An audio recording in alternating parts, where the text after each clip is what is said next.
Daniel! Daniel! Did God protect you, Daniel?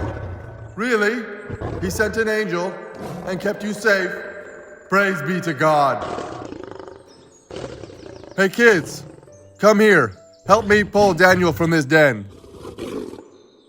Yes, pull a little harder. Be careful. I don't want him to bump his head. Ah, there we are. Thank you. Thank you very much. Guards, bring those princes here who wanted to kill Daniel. Throw them into the lion's den. They deserve what they get for what they planned against him. It's a pleasure to meet you. I've seen you come from a faraway land. I'm King Darius the Mede, son of Aphirus. But I feel terrible right now. A couple days ago, I signed a very foolish law that nearly cost my friend his life. I met Daniel about a year ago, when my nephew Cyrus conquered Babylon.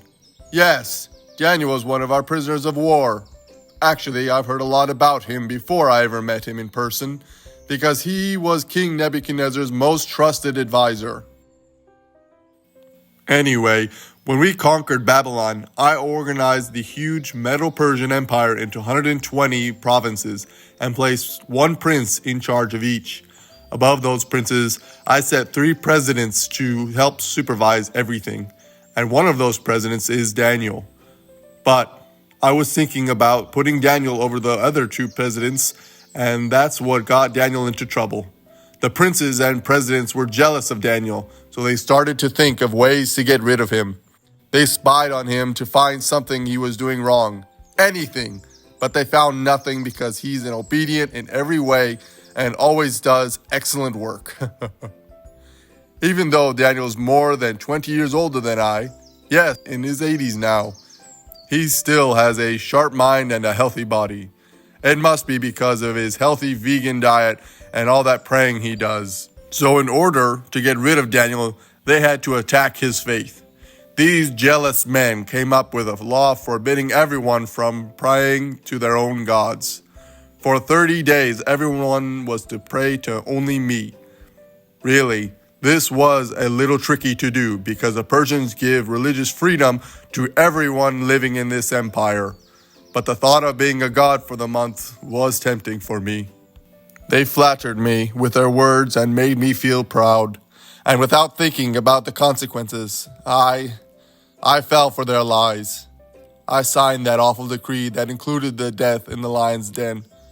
Well, that was a law they knew Daniel would disobey, because no matter what, Daniel would never stop worshiping his God. I'm sorry, so sorry for what Daniel had to go through because of me. Daniel really is a faithful man. He knew that evil angels wanted to kill him and destroy God's plan in Medo-Persia. And when the situation was at its worst, Daniel prayed even more frequently. Before, he had always prayed 3 times every day. Yes, no matter how busy he was, he stopped to pray. Even when he heard about the new law, he didn't make any changes to his prayer times.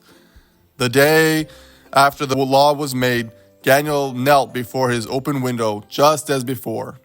He could have prayed with closed windows, or maybe even prayed in his mind, but he didn't. He didn't pretend for anyone.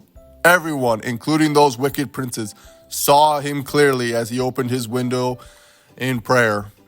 Daniel didn't worry about what might happen to him. He just trusted his God.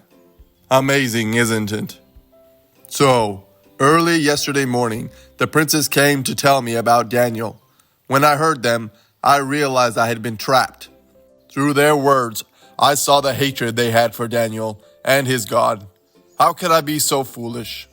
They used me, and after I realized it, I couldn't take it back. No matter how much I tried to find another way, I had to give the order for Daniel to be taken to the lion's den. Listen, laws are serious things. I mean, one is supposed to have analyzed things very well before signing a law. So if you changed a law just because you wanted to, or whenever you felt like it, then nobody would trust you. And so, when I signed that Medo-Persian law, not even I could change it, even though it wasn't perfect.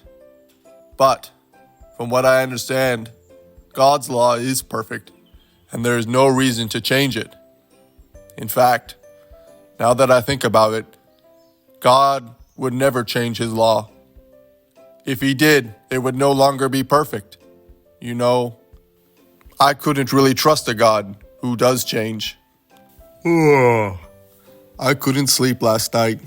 In my mind, I thought over and over about how I had allowed a child of God to go through such great tribulation. I knew Daniel's God could save him. However, I couldn't sleep. That's why, before the sun came up this morning, I ran straight here to the lion's den to see with my own eyes that an angel of God had stopped the lions' mouths and Daniel was safe. You know, I think jealous and wicked men will always fight against the faithful children of God. I believe that future governors will be tricked, like I was, into making laws that take away the religious freedom from the people and make them stop worshiping God correctly. They will condemn God's children to death for being faithful. God's people might suffer tribulation and fear, but God will deliver them, just like God saved Daniel. I'm telling you, it's worth it to be faithful to Daniel's God. I see you also are a believer in the God of heaven. You must be a very good worker too, just like Daniel. Come with me to the palace. I will promote Daniel as the first president. Maybe he will tell us something God has shown him. I hear there are many prophecies he would like to share with you as well.